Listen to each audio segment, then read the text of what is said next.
Law enforcement has a responsibility to make that split-second decision that could end with a loss of life.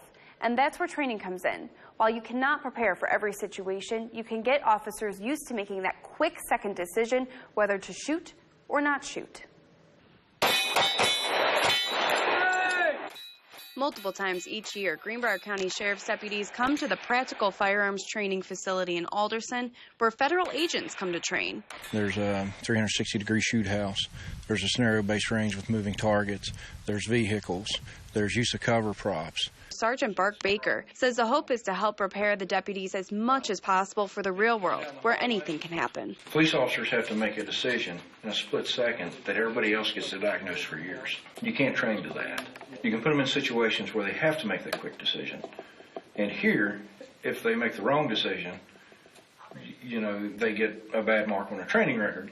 On the street, if they make the wrong decision, they either die or they go to a federal penitentiary. One of the situations the deputies are put through is entering a shoot house. Sheriff's office! Law enforcement never knows what kind of situation they're going to find themselves in when they enter a home. They could meet someone like this, or they could even find an assailant waiting in ambush behind something like this. If they come in and they see a guy with a bulletproof vest with a gun pointed at them, do they actually stay and engage them in conversation and ask them? Yeah, they should challenge first. Now, I'm going to knock and announce who I am. As I come in, if this guy's still pointing a gun at me, I may tell him once to drop the gun. I'm marked as a sheriff's deputy. If he don't drop the gun, then we have an issue. Drop the weapon. I want to shoot you. Training up here, you're going home. It's just paper still. Out there, your adrenaline's going, your heart rate's going. It's fast paced. You may not make it home out there.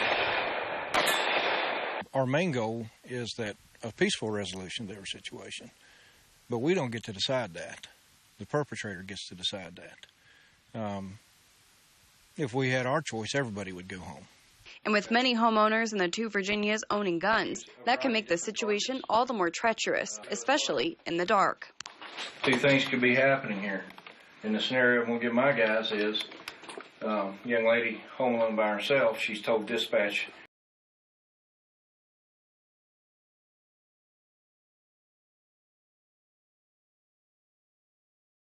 is she a threat or is she a scared homeowner?